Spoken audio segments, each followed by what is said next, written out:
Yat eh. I'm Kia'ani clan. I'm a Native American Indian woman, Dine woman. My first clan is Kia'ani. My second clan is Big Water. That's my father's clan. My maternal grandfather's first clan is Coyote Path clan. And my paternal grandfather's first clan is Tatnesani, the Tangled clan or the Web clan. I am from Canyon de Chelly.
And my people, my family lived there year after year for a very long time.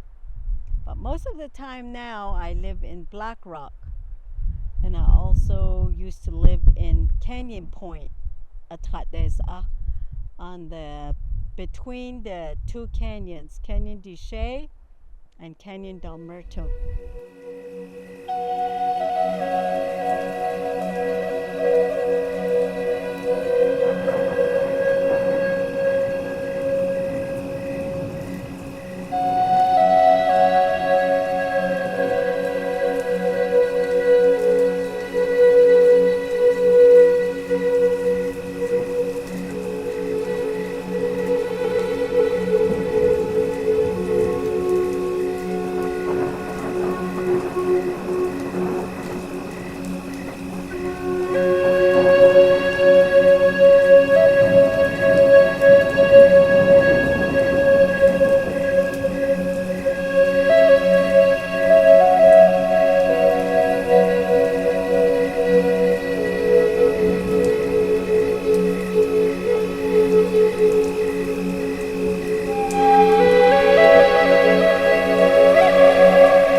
Everything's in beauty. So that's why we say Ya'at eh, Ya'at eh. Welcome to Black Rock. And Black Rock is that view, that rock that's back there. I don't know if you've seen it. That's what you call Black Rock. And my clans, I identify myself with my 4 clans. That's who you are. Your first clan, your second clan, third, fourth. Your first clan comes from your mother's and your grandmother's first clan. Second clan from your father's first clan. And then your third clan's coming from your maternal grandfather's first clan. Then your fourth clan coming from your paternal grandfather's first clan. That's your identification. That's who you are to your people by the clan. Clans are important. more important than your name. And also you introduce yourself with that, and also where you come from. You come from the canyons, or you come from the desert, or are you mountain people, water people? So you tell the audience where you come from. And then your grandparents, who they are, because they might be a medicine man or a medicine woman, an herbalist, or someone very resourceful that you may need. So it's good to share that information. And the last thing is you say, they call me. You say, they call me. That's how you introduce yourself. So I'm going to introduce myself in Dine way. Dine is the Navajo people. Navajo people. But I don't like to use Navajos. I learned recently that means horse thieves. So I don't want to use the Navajos. I want to say Dine people. People know us by Dine people. And I have a lot of sisters. I got 11 sisters and 5 brothers.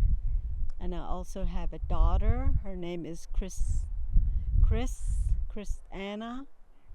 And also I raised 2 grandboys, Dion Luna and Daniel Sandoval. They're not here now. They have jobs and schools to go to. But they'll be back. They come back and help with the chores. So, and they call me Lupita McClanahan. Thank you. So Yate, my name is Russell Evans, and yeah, I've been friends with Lupita for almost 10 years. I met her through a school group that came out here a long time ago with a friend named Danica Gilbert, and we basically became friends right away. And the first thing that happened is I said, you know, it was so cool to hang out here. I wanted to bring my family back and just camp. And so we were kind of waiting for that opportunity to happen, and it never happened. And then the pandemic came, and the res was hit super hard.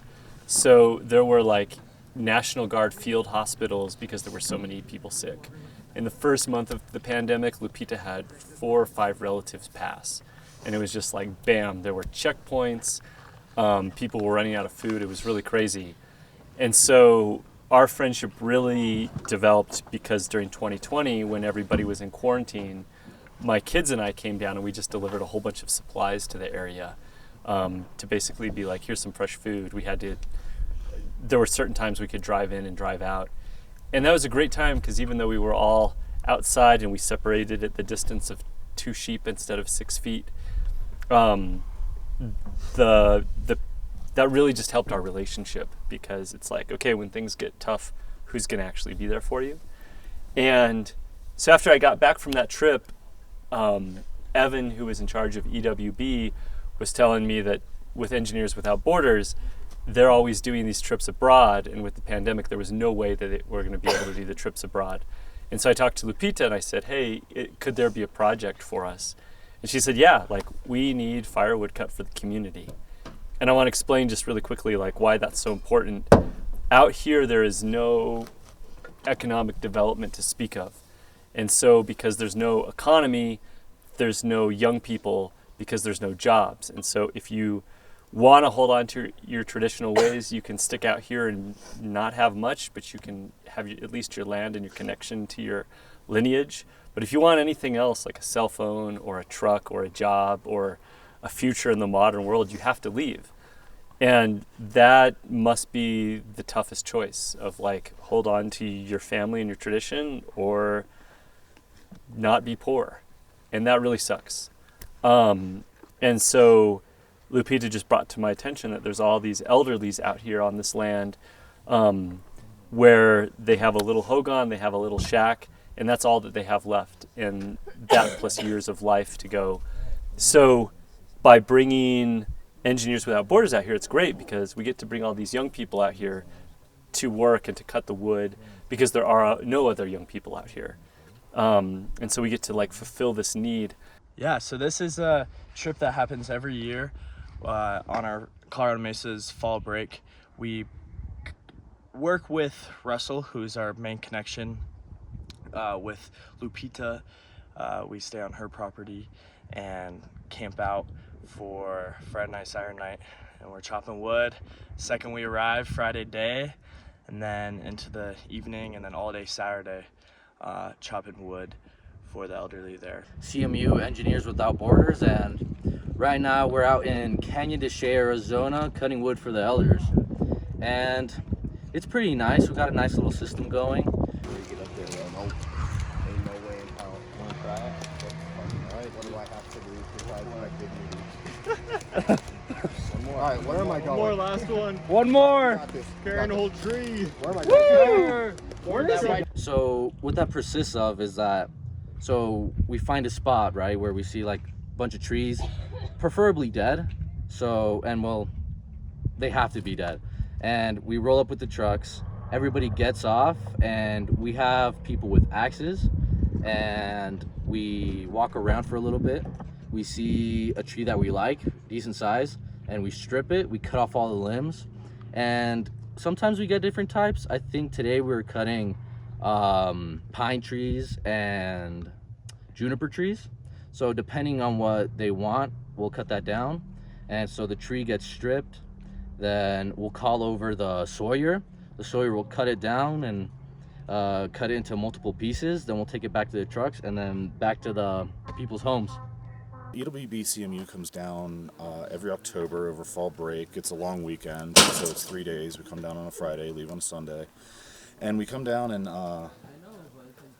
and we cut wood for elder Dine in the area to help them get ready for winter. There's also a lot of cultural exchange. There's a big opportunity to learn about their language and about their culture and about their experience in American history, basically. And it's a way for us to reach out and try to find a way to move forward from that history. Here at Engineers Without Borders, we're all about engineering, learning, and service. We're trying to get the community involved, students involved, and giving back to others all over the world. And we are working on our annual fall trip cutting wood for the Dine people. So we come down here every year. Our goal is to chop as much firewood as we can so we can get the elderly through the winter. We come down here every year to help out the Dine people chop wood. They don't have gas heated homes, so they use firewood primarily as their source of heat for the winter. But most of them are elders, so Engineers Without Borders gets invited to help the reservation chop up wood so they can stay warm during the winter. And we've been cutting wood all day. It's been fantastic. How all this came about was Lupita saying, hey, she could really use help with firewood. And since there's not a lot of young people around here anymore, I asked the EWB group during the pandemic, because they couldn't travel anywhere, if they would like to help cut firewood. And that's how this all started.